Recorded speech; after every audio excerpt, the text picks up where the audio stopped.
இந்து அறநிலையத்துறை திருவிழாங்காட்டு கோயில்ல பாத்தீங்கன்னா ரத்ன சபை என போற்றப்படும் திருவிழாங்காட்டு கோவில்ல நூற்றாண்டு மண்டபம் இடிஞ்சு விழுந்திருக்குது. காரணம் அங்க பாத்தீங்கன்னா வைக்கப்போர் வைக்கும் இடமாக நூற்றுக்கால் மண்டபத்தை உபயோகப்படுத்திருக்காங்க இந்த இந்து அறநிலையத்துறை அதிகாரிகள், இந்து அறநிலையத்துறை பணியாளர்கள் அப்படி சொல்லலாம். ஏன்னா அங்க இருக்கிற இணை ஆணையர் பாத்தீங்கன்னா இதுல முக்கிய கவனம் கொடுத்திருக்கணும். இவங்க பொதுவாவே அறநிலையத்துறை அதிகாரிகள் எல்லாருமே கோயிலுக்கு சேவை செய்ய வர மனோபாவத்துடன் யாரும் வர்றதே கிடையாது. அறநிலையத்துறையும் அப்படிதான் இருக்குது, அறநிலையத்துறை அமைச்சரும் அப்படிதான் இருக்கான்னு சொல்ல வேண்டியிருக்கு. ஏன்னா ஆயிரம் கோயில்கள்ல வழிபாடு இல்லை, ஆயிரம் கோயில்கள்ல விளக்கேற்ற வழி இல்லை.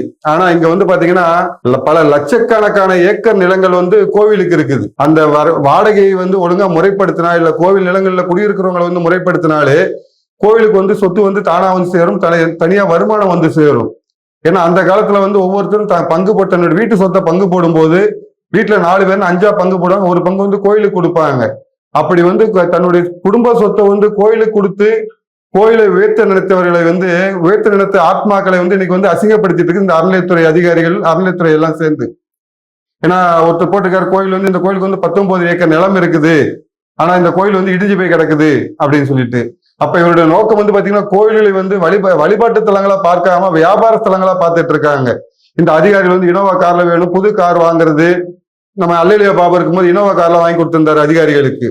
அப்ப இந்த நிலைமைக்கு இதே போல பாத்தீங்கன்னா இந்த கொடூர நிலைமை இந்து சமுதாயத்துக்கு மட்டும்தான். ஒரு முஸ்லீமோட இதுல போயிட்டு முஸ்லீம் மசூதியில போய் அரசாங்கம் தலையிட முடியுமா? இல்லைன்னா கிறிஸ்தவரோட சொத்துல போயிட்டு அரசாங்கம் தலையிட முடியுமா?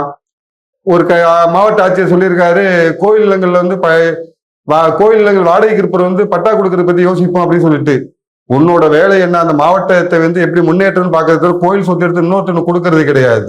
அப்ப இங்க என்னன்னா கோவில் சொத்து என்பது, இந்துக்கள் என்பது எவனாலும் அடிக்கலாம், எவனாலும் புடுங்கிட்டு போலாம், யாரும் கேட்கறதுக்கு நாதி இல்லை அப்படின்ற ஒரு சூழல் இங்க இந்து சமுதாயத்தில் நடந்துட்டு இருக்கிறதுக்கு காரணம் இந்துக்கள் இந்துக்களாய் ஒற்றுமையா இல்லாம இருக்கிறதுனால தான். அவன் கிறிஸ்தவம் பூரா கிறிஸ்தவ ஒற்றுமையா இருக்கான், முஸ்லீம் பூரா முஸ்லீம் ஒற்றுமையா இருக்காங்க. அந்த ஓட் பேங்க், அதாவது ஓட்டு வங்கி வலுவா இருக்குது அவங்களுக்கு. அதனால அவங்க இந்த அரசியல்வாதிகள் அவங்க பின்னாடி போயிட்டே இருக்காங்க. நமக்கு அந்த ஓட் பேங்க் இல்லை. அதனாலதான் பாத்தீங்கன்னா திருப்பரங்குன்றத்துல தீபம் ஏற்ற நீதிமன்றம் தீர்ப்பு கொடுத்ததுக்கு அப்புறமும் அதை தடுக்க நினைக்குது இந்த அரசாங்கம். ஆனா அதே அரசாங்கம், அதே நீதிமன்றம் இந்த பிற்படுத்தப்பட்ட வகுப்புல நீ பிறந்தா மட்டும்தான் அந்த ஜாதியை அதாவது நீதிமன்றம் என்ன சொல்லுது, நீ பிற்படுத்தப்பட்ட வகுப்புல முஸ்லீமா போனா பிற்படுத்த வகுப்புக்கு போயிடுற, நீ பிசி ஆயிடுற.